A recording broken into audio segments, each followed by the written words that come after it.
Wherever you go, whatever you do, throw a little at it. Omax, Vest and Briefs. அமெரிக்க அதிபர் தேர்தல் பிரச்சாரத்தில் இரண்டாவது முறையாக தாக்குதலுக்குள்ளான ட்ரம்ப் தனது அரசியல் எதிரிகள் தம்மை கொல்ல பார்க்கின்றனர் என்று குற்றம் சாட்டினார்.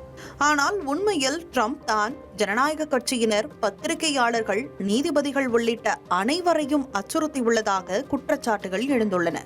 2016 தேர்தல் பிரச்சாரத்திலிருந்து இன்று வரை அதிபர் டிரம்பின் வன்முறை கருத்துக்களை பட்டியலிட்டால் அது அணுமார்வால் மாதிரி நீண்டு கொண்டே போகும். பல ஆண்டுகளாக ட்ரம்ப் தமக்கு எதிராக செயல்பட்டதாக தான் கருதும் எண்ணற்ற அரசியல் போட்டியாளர்களை தொடர்ந்து அச்சுறுத்தி வருகிறார். தனது அரசியல் எதிரிகளை உள்ளிருந்து வரும் எதிரிகள் என்று விமர்சனம் செய்யும் ட்ரம்ப் சமூக தள பதிவுகளிலும், மேடை பேச்சுகளிலும், தொலைக்காட்சி நேர்காணலிலும் அரசியல் எதிரிகளை பழிவாங்க போவதாக ஆவேசமாக சபதம் செய்து வருகிறார். தனது எதிரிகள் என்று கருதப்படுபவர்களை விசாரிக்க, வழக்கு தொடர, சிறையில் அடைக்க அல்லது வேறு வழியில் தண்டிக்க 100க்கும் மேற்பட்ட அச்சுறுத்தல்களை ட்ரம்ப் விடுத்துள்ளதாக NPR விசாரணையில் கண்டறியப்பட்டுள்ளது.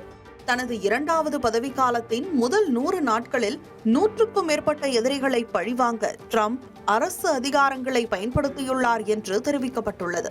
குற்றவியல் விசாரணைகளை தொடங்கவும், மக்களை ICE தடுப்பு காவலில் தள்ளவும், நிறுவனங்கள் அரசு ஒப்பந்தங்களை பெறுவதை தடை செய்யவும், பாதுகாப்பு அனுமதிகளை ரத்து செய்யவும், ஊழியர்களை பணி நீக்கம் செய்யவும் அரசு அதிகாரங்களை ட்ரம்ப் பயன்படுத்தி இருப்பதையும் NPR மதிப்பாய்வு கண்டறிந்துள்ளது.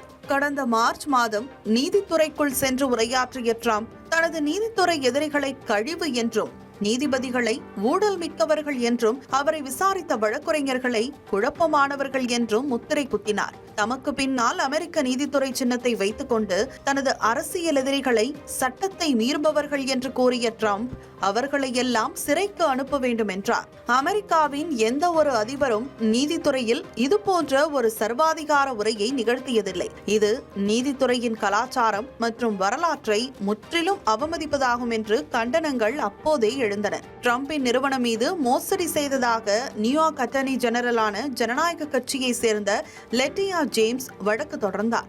இந்த வழக்கில் $454 மில்லியன் அபராதம் செலுத்த ட்ரம்பிற்கு நியூயார்க் நீதிமன்றம் உத்தரவிட்டது. இதற்கு பழிவாங்கும் நடவடிக்கையாக ஜேம்ஸ் மீது மோசடி வழக்கு தொடரப்பட்டுள்ளது.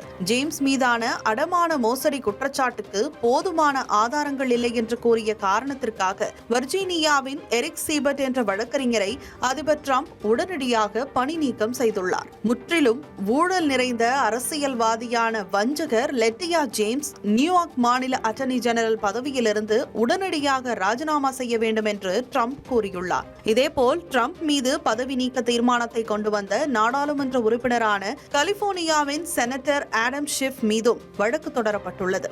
தனது எதிரிகள் குற்றவாளிகளாக இருந்தாலும் இல்லாவிட்டாலும் அவர்களை துரத்தி தண்டிக்கும் கருவியாக நீதித்துறையை ட்ரம்ப் பயன்படுத்துகிறார் என்று கண்டனம் தெரிவித்துள்ள செனட் சிறுபான்மை தலைவர் சக் ஷூமர் இது சர்வாதிகாரத்துக்கான பாதை என்று குற்றம் சாட்டியுள்ளார்.